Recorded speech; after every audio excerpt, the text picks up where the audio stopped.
chokwadi pachabatwa nemhosva marari matsiro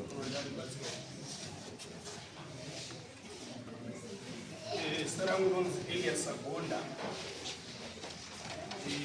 Pamusoro pechakamira nyaya yangu yakamira inini ndakati mudzimai handitadi ndikati handichakuba ndobva ndaenda kumusha kwavo musi wa1 January.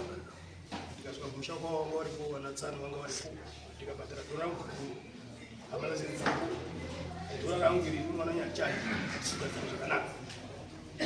Saka vakaramba vakati vauya zvirizvo. Ndikati kuuya zvirizvo sei? Ndauya semukwasha kuti unoona ndatasakurira dhora regupuro. Vakati ndodzoka naye. Saka ndakadzoka naye tasvika tikagara. Musi wa6 January ndakaona tsana nevamwe tsana namusisi wacho vachisvika kumavangu kuti mukwasha tauya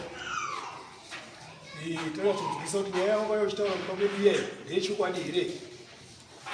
Ndikati chinochinja chii? Chokwadi chadadini chandataura ine hatichadi torai mwana wechitese ini gugu ndabhadhara makariona.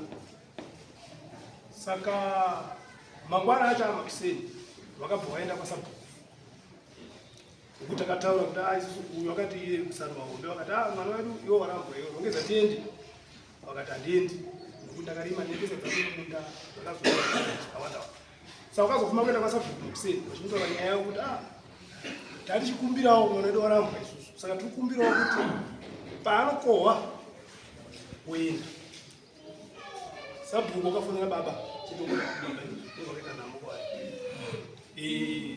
vakati Sagonda ndine vanhu vauya pana. Sagonda akati shuwa ndinondaaiauzuru paneruko vataura nyaya yekuti munhu ati hachadi musha. Saka tiri kuti isu paanokohwa odini oenda. Saka vanhu vakakohwa vakapedza tikazodzokera kwasabhuku tikati sabhuku nyaya yakataurika iya yekuti vanhu vakohwa zvemunhu ngaatiendi. Saka sabhuku haananyatsotipa anza yakamwara. Saka ndiyo nyaya yangu munhu arorambira pamusha asi ini ndakaita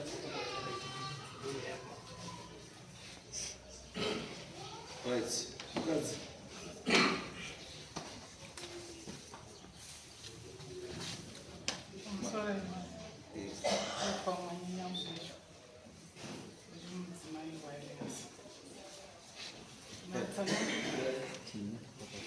Mati, yaura ndikuzika. Ndinoitwa Manyenya Mugecho. Ndiri mudzimai waElias. Ndingati nyaya yaari kutsanangura ndinopokana nayo.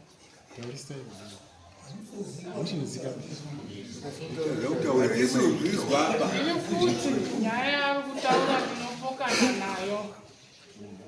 Kupokana nayo kwandiri kuita zvaari kutaura hazvisiri zvoba zvakaitike pandhiraundi. Kana muchinditendera ndotangire pazvakatangira kusvike patari nhasi kana zviri zvo. Chechipiri ndaida kukumbira kuvhunza kuti nyaya yaari kutsanangura iyi iyapiwe here? Inyaya yaari kutange panyowani here? Ndisingazivi. Because nyaya yaari kutsanangura nhasi inyaya yangaendera futi kukoti yega nembuni. Tikasvike kukoti tikatongwa.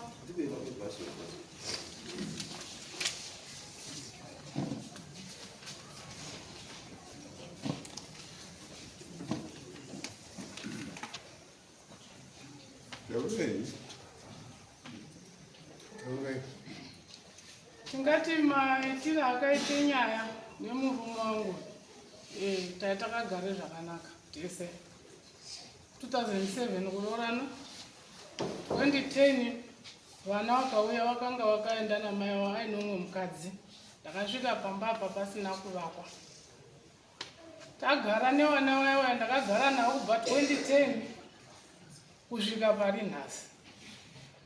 2013 mwana achitange form 1 abva atange musikazwa 2012 taakuende kuna navo kuToba uko. Pakatanga kuite wamai wamwene wanyowani site. Patatanga kukweshana 3 months no bonde no what. Zimana ndauye kuna tezvara ndatsanangura nyaya yangu. Tezvara wandigadzirisa ndadzoka kumba ndo aya tezvara ndo aya tete. Pandadzoka bva zvinhu zvaita right.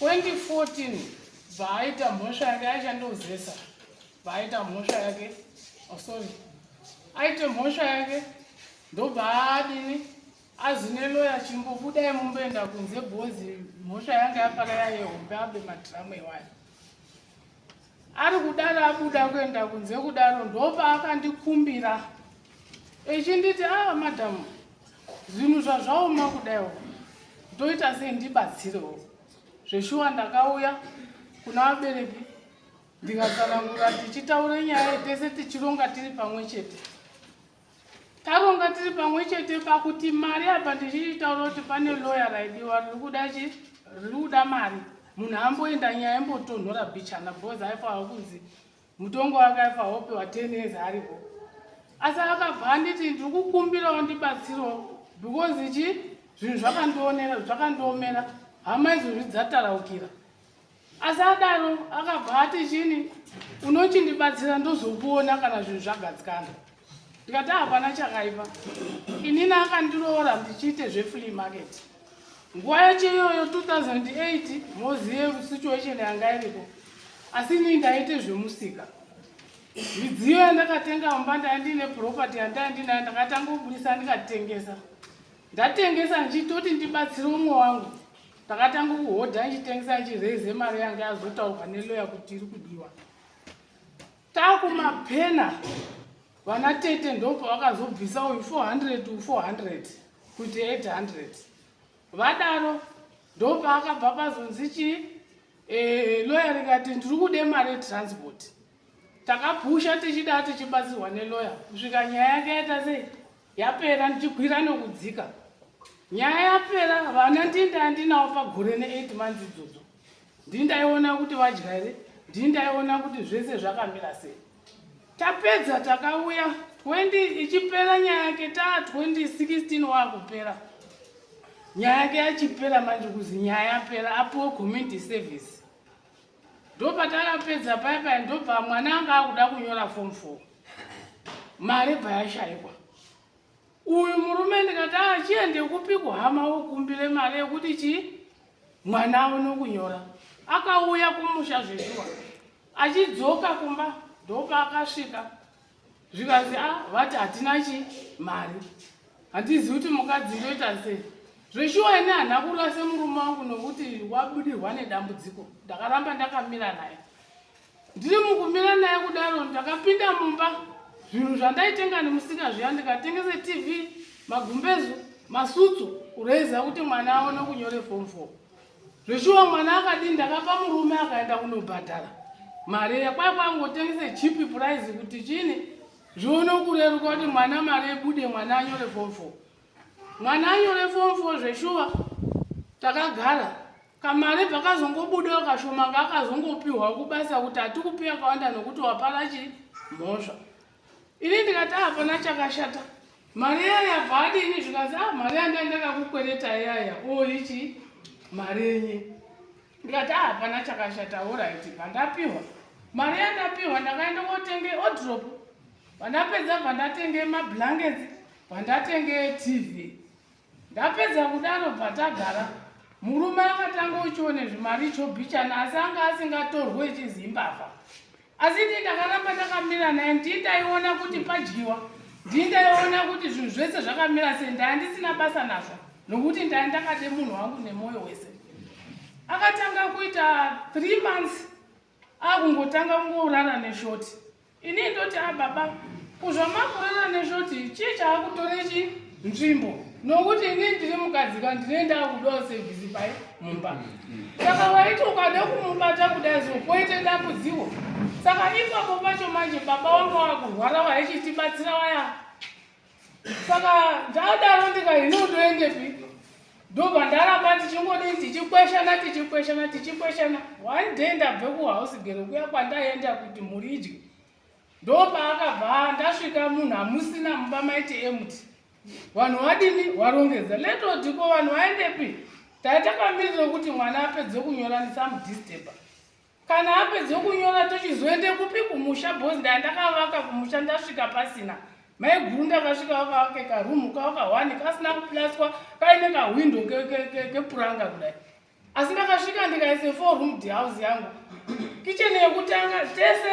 tichishanda murume nemukadzi yaiye kugomera mari tichibatsirana tese. Uyo akatengesa oise mari yake iye I remember akaenda mari yake yanga iri shoma akatore loan ye1000. Ini ndichiitawo musika wangu tichiyake musha wedu tichilaiche zvidhina matombo tese. Hapana mari yemunhu yainzi kwai pane mushandi waiuya achishandapo. Tapedza kudaro takabva tadini tagara. Iye manje ndobva ati mukadzi akuhura. Vabuda vaenda pa4 months idzodzo tiri kungorara tese hapana ari kubata umwe munhu. Vaapedza vabuda vaenda nevana vake kuuya kupi kumba kuno foni bhayabhlokiwa. Yabhlokiwa foni. Ini ndakuchitaura kumba kuti murume aita sei atiza. Ari kumba wakati aiwa kutiza ka isusu tiri kuti uri kwasagonda hausati wakupi kuno. Ndakaramba ndichitambudzika kusvika ndazokwire bhazi ndauye kumba vandamuona aripo. Ndikati yazvo zvamai uchizouya kunoku dai mazvizvo zvamai muchida mangoita kuti hambai kumba nokuti kumba kwacho takavaka tese. Kumatiza kuti zviite sei. Zvikanzi hapane zvazvandinetsa. Ndochodzoka ndikati alright imi maona kuti maakufunga nezvanguka mochiuya kwabereki tonotogadzisana sei. Ndakamupe namba ndikati ini ndaakutsvaga basa. Ndikaende Joni. Ndaende Joni kuya akatanga kuisira hazvanzi yangu mese ndikati namba idzi ini ndakamirirewo hakuna umwe murume wandinoda kunze kwako iwewe. Ndamupa namba dzedzi hapana kupera kana 2 months ndopa akatanga kuti musekuru sorry kufurirwa kwandaendaita sei kwandaendaitwa mudode mhuri yangu kuti idzoke.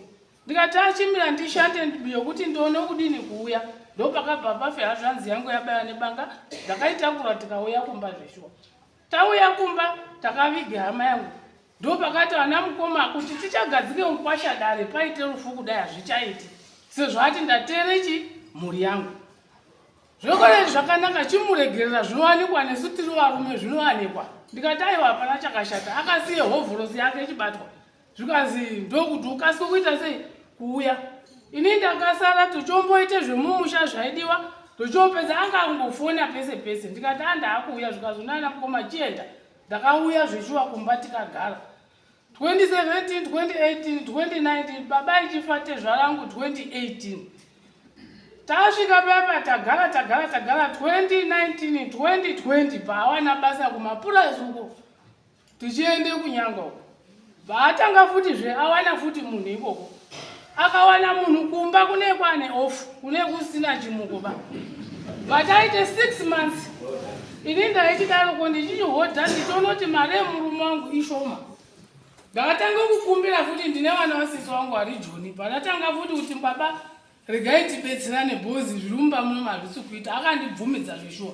Ndikatanga kuenda chinotengesa. Asi ndachiti COVID yaita kuti COVID ichingopera chiuya mukolekite mari yenyu yabhozi zvaye zvikwereti.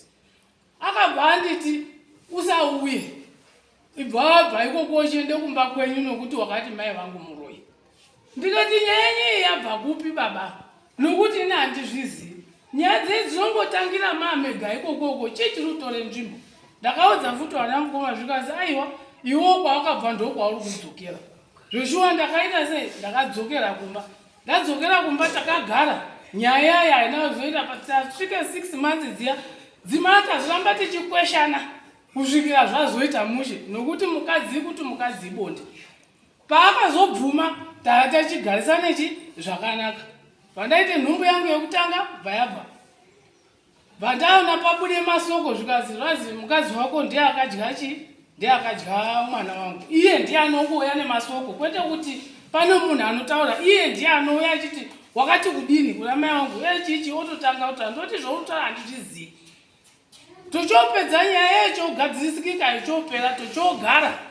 Tagara last year vaatanga futi zve vaita kuti mukadzi futi zve muwatsomba. Saka iye anga adonhe papo. Zvinhu zvakuchitanga utambanuka manje. Kutanga utambanuka kwezvinhu ndi 2022. Ndo pakachitanga kuti zvimaricho zvine kambani imwe yanga yakumboshandira kupi kuHarare. Kambani dziri original haapindi bhozi akablacklistwa. Saka dziri pasi pemuti ndo dzaanopinda. Saka takaro zvazvo ini ndakabva ndaita sei ndikati hapana chakadini hapana chakaipa. Vandagara iye nawo chotanga umwe mukadzi pai muwatsombo. ini ndochiti ko baba haufazve akaiti musana ndichibatirana naye pamwe chete azvishuwawo takatambudzika chambai kwadhokota zvamati taane 2 months taiti musana hausaa kupora here ndopaakabva ati chini handimbozivi kuti chini oraiti ngatichiende kuchivanhu upiwo maguchwa zvoshuwa takamboenda akapiwa maguchwa aya akamwa amwa maguchwa ayaya zvikanzi zvanani taakuita zvinhu zvaakufaya ndikati hapana chakaipa ndopa akapedzira obva atangoti August tochoti iri baba tichichitaura iye akataura nyaya yeguwa pane zvainetsana kumba kwavo nenyaya yekuti baba waide kugadzirwe chidombo vakweshana ndopa akazoti ndikati baba kana isusu mari yacho kana yaita bheta kungogadzira baba wacho hapana chakaipa August wachisvika akuchiite private manje kungodzika kuna mbuya vachingoite zvinhu zvavo ina handina chendichaziya kana kuti kudii chandakazongoita kungozwa nemagumba indikati rega ndiite sei ndivhare demhe rangu mbuya ndo akazongoya pamba wakutoyo kuti indivhaita kuti uya mubike ini ndikati zvakawandawanda ina handine nazvo rega ndiite sei ndinyarare tochogara ndikati murume bva achienda kwaakaenda futi kuricho aite 2 months ariko azouya ngenyaya yedombo ndaakuda kutsvansvadzira waakuramba manje ini iyazvo kochii chaakutore nzvimbo ana kuziye kuti kuseri kune mukoko waakutoomurawo murume saka ndagara imi baba imi chii chiri kumbonyatsokuitika zvii zviri kumbotore nzvimbo haamusana kusvikira soka ritanika zvochinyatsopfumbira zvokuti vaakutoona kweofishavo ndopa ndakanzi mai mwana kugara henyu munhu wakufambidzana nemurume wenyu ngouyu zvoshuwa ndakaendako ndikati iyazvo imi mai uyai pana anaomboite noizi ba ndakasvika ndikamutora tikaende pasaiti ndikataura naye zvikazi inini haana kundiudza kuti une mukadzi pla kuti inini business because ndoda kuchengeta wana wangu ndikati sidai madini dai masiya because isisu kumba ukoka zvinhu zvisina kutomira musha ndakadzoka ndikamuudza kuti inini mukadzi uyu kandatonetsana naye bozi ndaane 3 nhumbu dzinobva baba ngatidai hapana chiri kusimudzike musoro hambai kwadhokota anoti uyai mese hamusi kuda saka chamakuda chacho chii ndikati saka chamakuda maiti musana mumba asi kunzoko unosimba musana asi mumba hausimbi ndo nyaya takanetsana iyoyo kumalawi kochosvika taite zvedombo waenda kuzvamakuenda chisiyai mambotonhodzazvo zvikazi aiwa tozozviona kaita segadzira adaro akabuda akaenda aenda taikomuniketa mwana anga ari kuyunivhesiti tichikomuniketa tese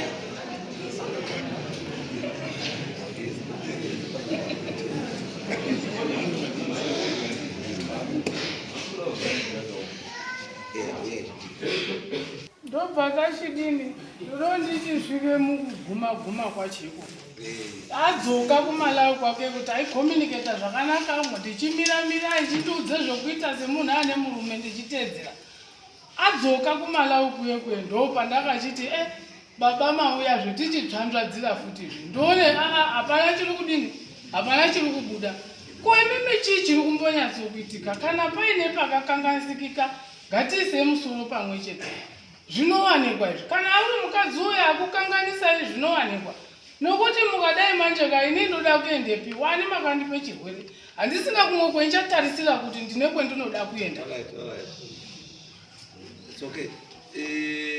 Some of this information is confidential. Saka isusu kuti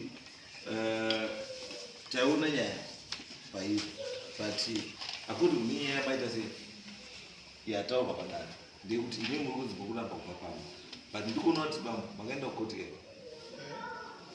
mukapiwa pajudgment yekoti koti yakakupai handizvo zvamunofanira kuita pane protection order yakapiwa in your favor.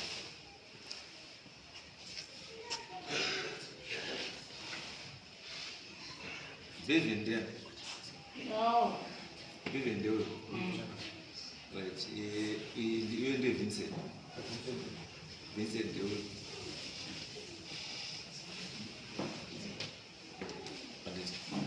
Ndusha aomba upinde wa panya hivi.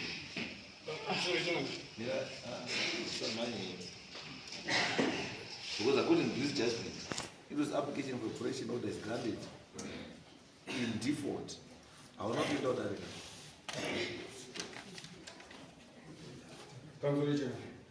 Second was default say, it was the application for protection order is granted in default as follows. The respondents are ordered not to verbally or physically abuse the applicant, not to bar applicant access to her place of residence situated at Sagunda Homestead without a court order. Makataura vesho. Kusiya agare pai. Pamufake kusvikira imimi aiwa. Order ikaya inachandikada kuitaura yani. Inachandipikisa. Mambo wangu. Ndikaitsana nguri. Idzati wanyambiri.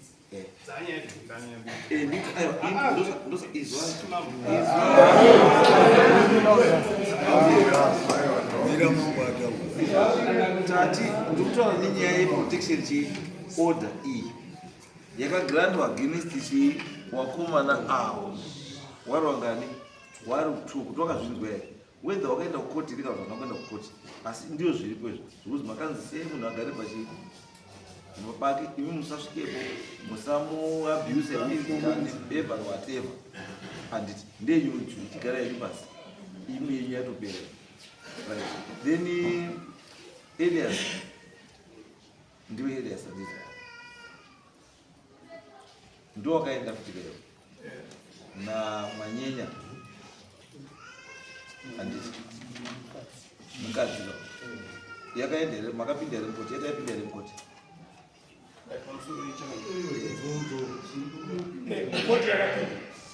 mukadzi chii chakanzi ende kumushepo. Right. Saka iwewe then how come toda kumubvisa musati mashare property? Because you according to this plea anditi wakanzi unofanira kumupa 5,000 yecompensation ye towards development of the homestead.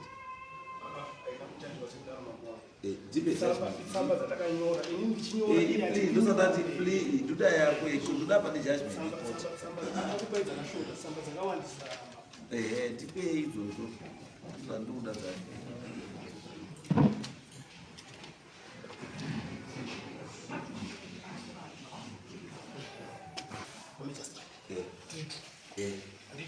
Vakataura kuti isusu hatikudzora wakanga asi kana muri kuti mimi manyora makaita kuti vakadanichadi vakanyora kuti handisi kuramba kuramba tikanongoona kuti taitaura nyaya yekusheya property handiti ini ndikaofa zvinhu zvakawanda zvese hatona yake saka miti zakataura aiwa koti manyorera makaita handisi kuona pane dambudziko endai kumba handitika munowirirana kuti unotora ichi unotora ichi ndo pakazoda protection order nokuti ndinesa mukuru wangu ndi akanoona unyinyi vakabvauya kupa kwangu vachida sinzi tinazokwanisa kupinda mukoti panzi kudii ndo paakasumuka akapopota kuti hapagari pano bvai panapa aibva afonera hanzvadzi yacho mupurisa ari kuinspector nemapurisa kwarara ndiye akamupa advise yekuti enda unotora protection avanhu ndozvo zvakaitika but then ndosaka ndozvanokutaura kuti makatanga process asi hamuna kupedza process. Saka kana process isina kupera handiti hapana munhu ari munotaura because chiripo ndechekuti maifanira kungoita abide nezvamakataurirwa namajors kuti muite sei muite because kana majors takatendai mugare pasi musheye property makagara here pasi hatina mambo wangu ndo zvakaramba kuti tigare izvo ndo zvandokutaura. Saka imi kana zvakaramba you go back to the same court yakuti endai mugare chii pasi mosvika motaura kuti zvamakataura zviya zvokuti makati tigare pasi zvakadii zvakaramba handiti zvakaramba civil court ndiyo ine chii simba iyi rekuchisheya chii property handiti yochibva iri kupi uko property modi mosheya according kune zvamunema bhara kuti kudarika because already mukadaika because according kune plea yemukadzi mukadzi akutoti inini paimba ndoda 5,000 yosara kupamba muzoti zvematv nemachii nechii zvese izvo mosheya handizvo Saka izvo izvo hazvigadzirisiki manje because kana muri 2 munoigadzirisa sei? Kana muri 2 munoigadzirisa sei?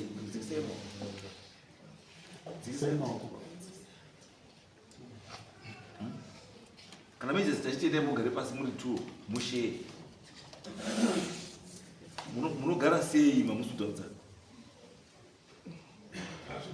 ndozvandikuta kuti handisi kuona uyazhandasikuona mujeka kwayo handisikuona mujeka kwayo because inyaya ingona mazimangonoti hazviiti kupe kuna medzimedzi dzamakatwa zvi hazviiti then yoita chi in order from the court yekuti vanhu makushare property this way because according to these papers mese makabvukira kuti kana mene dzipasina pasina fine and but nyaya yasara iri kunetsa isharing of property akaona pane yayo sekuti mamuda kuti Ini ndini mgaribu vazani ndozi amuni mzisi ndio kuti matsvakire ano hapana pfuma yakaroorwa matsvakire ano chiri kungoti tifambidzane right paakazouya manje ivo vechiuyo kubvise gupuro ndakariramba ino akazoka naro gupuro handina kutambire gupuro rake apa achiti wakandipe gupuro kuti chinhu auchadi mukadzi wako ngatitaurirane fea zvakakwana aya kundinyepere zvindisina wakandipe gupuro kupi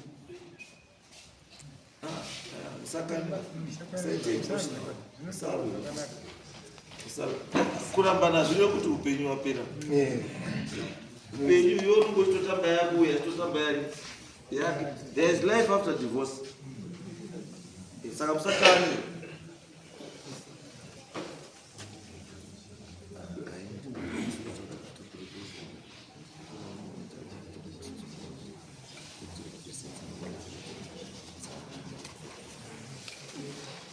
so ndiri kuti baba zvakafanira kuti gukuro harina kuenda saka baba izwai baba izwai zvino makaendera negukuro takaenda naro asi mamba vamusoro takaenda naro asi ndirozi ndakadzorerwa handina kudzorerwa gukuro makapani takamutambidza akamuisira pamukuru ndiri mukusekuru wangu akamuisira sekuru wakaisa ndokuti akatambidza akatambidzana mukadzi wacho akari mukadzi wacho gukuro rinotambidzwa mukadzi hazina kuenda gukuro rinopiwa hani kana musati mukadzi gukuro kana musati mukadzi gukuro rinopiwa hani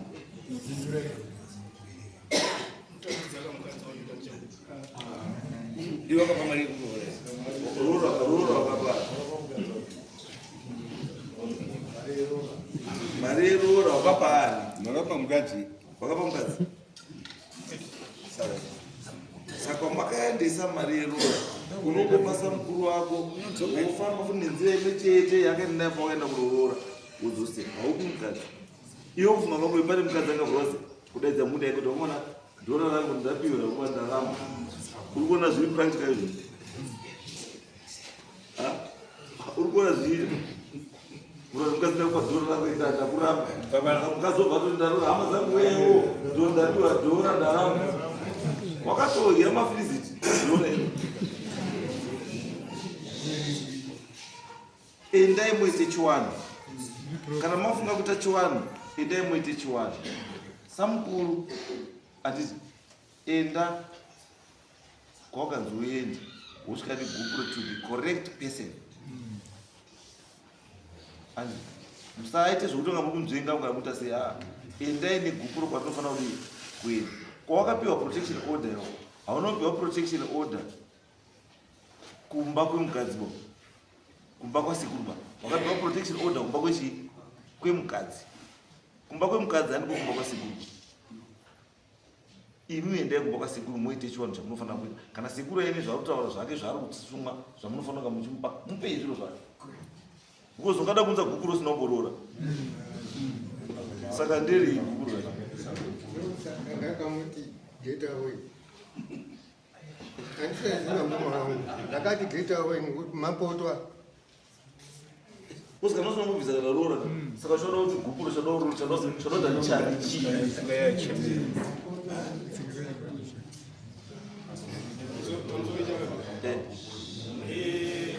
Baba wanonyepa nyekurora.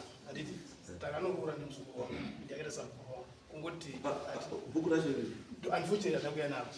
saka murabu. Riripo.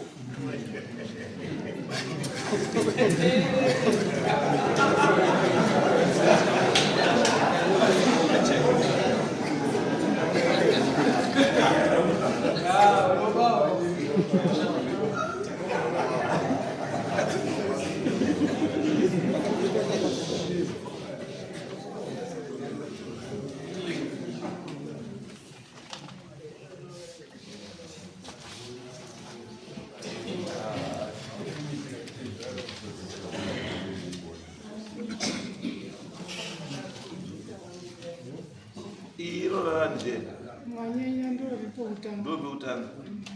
Okay. Saka ndo muna manyenya ndo muna kuti anisipiwe. Ndo muna nyarai. Ibhuku lewana weiso rekurodza. Zvakangwara. Right. Ayanga ari mamiliyoni here. Mabhera cheki. Mabhera cheki.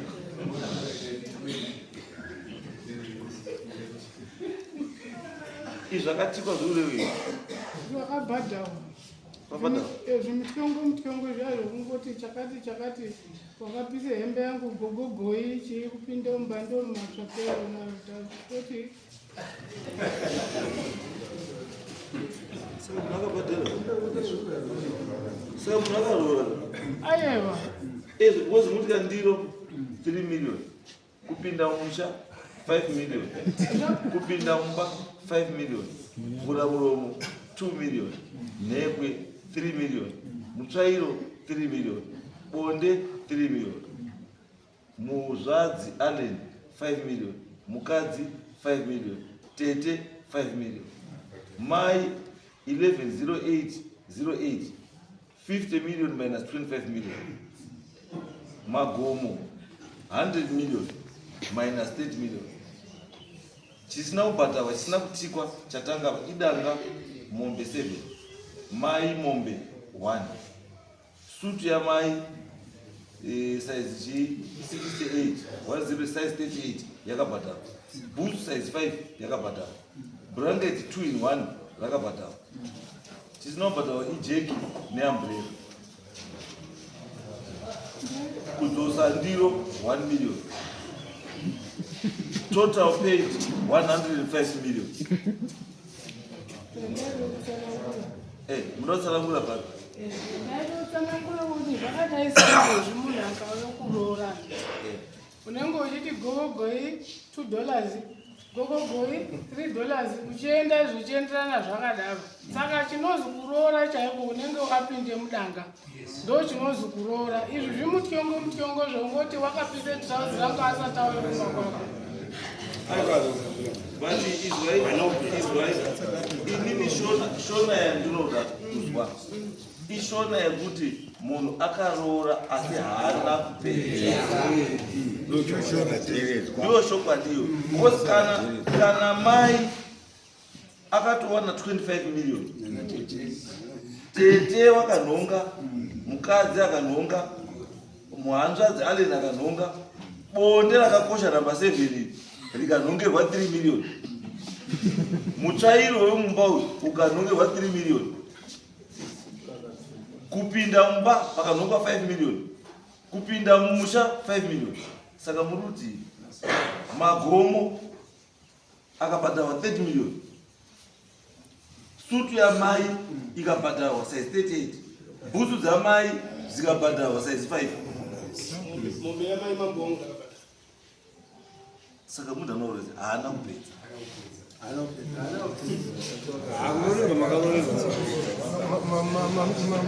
Matrilioni kaya yanga iri $10.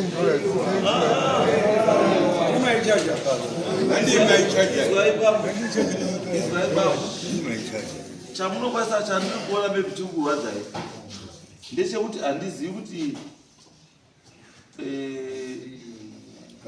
kuti besides izvozvo kuti rudzi rwenyu here handiti rudzi rwenyu ndo runochaja kudai here because chamunoti magomo chii makumbo zvinoizi kuroora kumba kwedu isusu izvi zviri kuverengwa zvaanenge ari matsvakira ekuno zvazvongozivisa kuti ndati magomo tinozi makomo ndio pfuma saka makomo akabvisa ka 30 million ndio kama makomo emuti apa ndio makati usapo pana nyara yapo akazi makomo 1000 akabvisa 310 murume wanyara US manje akanyorwa time vakanyorwa time mabhera unoreta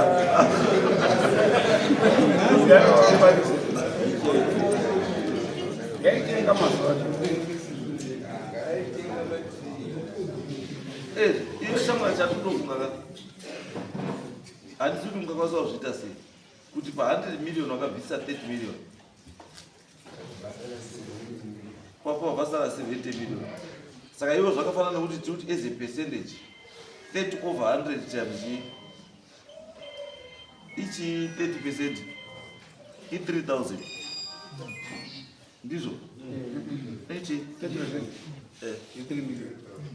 ndiri pa 1000 300 so it means kuti iwe mukomana panyaya yemugomo wakabvisa chi 300 pa 1000 saka which means wakasara nebalance ye 700 pachii pamagomo ndo patiri kukoshesa saka iwewo enda wabhadhare magomo aya 700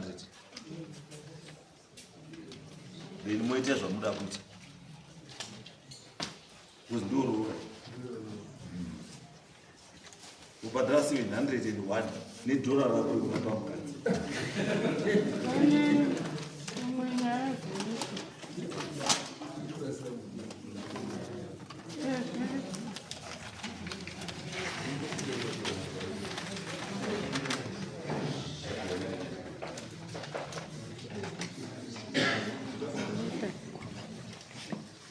pane zvandazoutsvakangura amene munonditenderera mine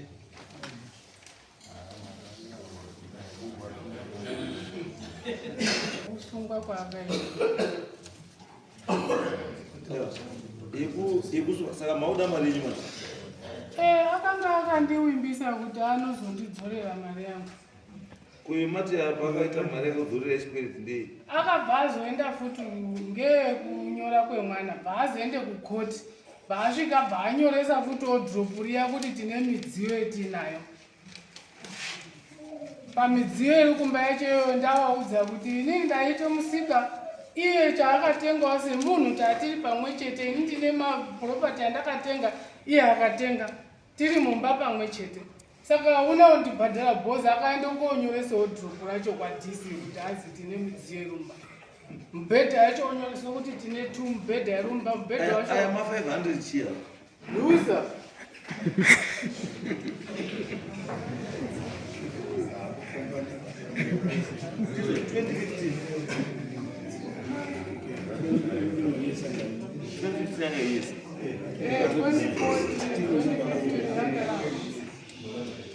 right I think manje mune makusabvita manje uchi kukoti kurecovery yechi yemakosi yemari but chinonetsa manje kuti imi pamamurubhadhara mamakumbirwa here kana mamurubhadhara muchiti akandikumbira mune here pazvakanyorwa inini zvandakanyorwa ndinazvo nokuti ndine iyo i-proof of payment but where is the agreement yekuti ndikakubhadhara uchazonzosera mari yako baibapapo panondokutaura mamurudini manga muchikusandudzana handiti muchiti mirai muchiti mukakumbira muchidini muchipiwa handiti muchikudini muchikunakirana muchitsvakirana maguchu handiti ndosaka maidini maibhadharirana makabhadharana mukuwirirana noti mukuita sei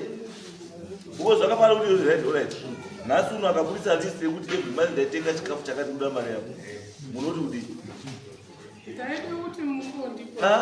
mirai ndati nhasi uno akabudisa list yekuti every month aikutengerai grocery nemari yakati times number of years dzavakagara mese munomudosera here mari yake ndozvandinokuti dai mukandipawo mukana wekuti ndimboiizwai hatichapindi zvakawanda tiri kuti isusu 2015 manga muri murume nemukadzi handi mamuri murume nechii mamusati marambana handi akanditi azi kana mwana apedza chikoro kandichazokupa tati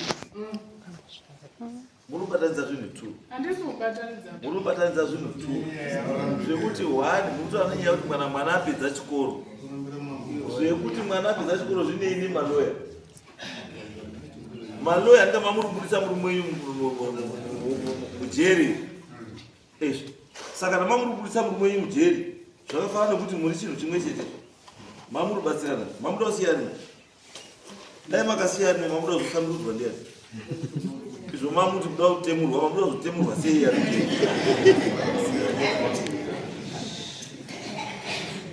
mamuda kuzoti kutemurei sei iye ari mutezi anga makamubudisa because pane chamamuda kwaari handizve makamubudisa mujeri because mune chamamuda kwaari chamamuda mamude wani kutemurwa nekukuchengeta inyu nekuchengeta vana ndo zvamakamubudisira mujeri kumuita bhanditi renyu here kuti kune richengete rendi skuli bhadhare school fees akakutaurirai munyika kuti kana muri mai vemwana mufanira kubhadhara school fees ndiani akakutaurirai kuti kana muri mai vemwana akakutaurirai kuti hamufanira kubhadhara school fees yemwana ndiani pindure imi munoti munganditaura ini kumira pamberi pangu mutaura kuti murume wangu akandikurita mari kubhadhara school fees mwana wedu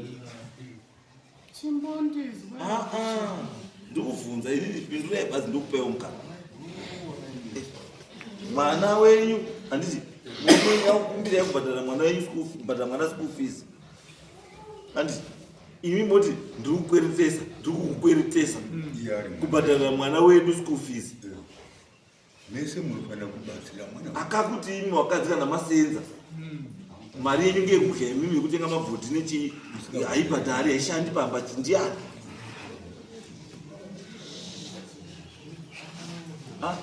ndokubvunza because imimi wakadzi mune problem yekuti kana musingasenzi makagara pamba muri mafull time housewives makagara pamba unoda kuti munhu ari kumukira wacho everyday paanohora shamari yacho kudobhachita asi iwewo kana uenda kubasa yako iwewo haudi kuza patebhova ende haudi kuibvunzwa why inini ndaika ndakataura kuti inini vana vake handiti ndikati kana iri fizi handigoni kukubhadharira fizi iwo uchiri kufema handikwanisi kuita izvozvo vaona vakapasa here vati vakafuira vakapasa wadipi wanacho akagirajueta musuna ipapa saka ngabhadharike mari yake chikwereti chake baba ucho ndiye akagirajueta baba akafacilitata chete kuti kugrajueta chibhadhara chikwereti ine mubvunze chikwereti hakupi shuga padai kuzi muchimesi apa mwana uyo akaanza shuga pamusikananziribe mwana utoti rizvi kutenda kuti mai wakandini ndakaendeswa kuchikoro baba wangu asina mari ndakaendeswa namai nini angadii akadii asi mupfungwa dzake hazvidii hazvibudi kuti mari yandakadziwa namai nini imi wai mafumanya kuona kukosha kwai kwemari yayo sei musingakoshesi ukama inini baba kandaidi kuti nditaure kuti zvakadai zvokuti kugoti dai mandipawo mukana wekuti kugoti kwaanoti kwakanzi takaenda tese handiti kukanzi ndai munogara zvakanaka kunonzi namushando ndakataura kuti kana imba chaiyo ndaitengesa imba yangu mari ndichiwake imba nemurume tichishanda tese imba yaari kunditandanisa nhasi iyoyo taireza mari tese tichiwake imba tichiti tiri pamwe chete ambwera endai back to civil court izvozvo ndazwa endai back kubi kucivil court motaure kuti zvamakataura zviya zvadini zvaramba ngatiitise sei chiti paimimi gwara tishe handiti kana zvabuda zvadi zvatopera musati izvi kuti azvina kutsvaga kuti nemari yomakaenda kuchipatara makuda kuti muidzorere haiwa izvo zvasiyanai nazvo izvo siyanai nazvo izvo zvosiyanai nazvo Sekuru makwendi. gara pasi Tukaya.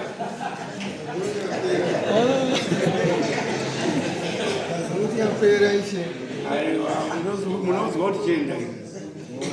andizoda kuti iyi nyaya haisi kuda vanhu vese imi ida vanhutuwa chete kurambana kunyadzisi kurambana kushamisi andizvo endai mugadziri zvenyu muri 2 morambana zvakadii zvakanaka zvisina chii zvisina noise zvatopera endai kusvika kuti muri 2 mosheya property yenyu umwe namotanga upenyu kupenyu because the next thing muchachiurayana manje makarara muchapisana nemvura kana musadanana muchadii handizviri baba imi kana musadi mukadzi follow the correct procedure inoteedzerwa pakuti munhu kana asadi mukadzi because mukadzi uyu kuti arambe ari pamba ari kuziva marights ake ari kuaziva ndipamba apa ndakawaka ndakatenga ndakachengeta ndakaita sei saka iwewe respecta zvinhu izvozvo mupewo what is due to her iwo urunzanikoza azoiti ukanakirwa kuseri wabva kuti ukangana kumba ukanakirwa kuseri wabva kuti ukangana kumba uitotora futi mari yake ndiwe unonyingisa magirlfriend kuseri uchinofidha nayo magirlfriend kuseri mari yari kusenza kufree market kwake it's very unfair it's very unfair it's very unfair arisitaitiro siyabonga unyangadzira kana mukadzi ari mai ari kukumbirawo kutaurawo zvataura yokati ndine musana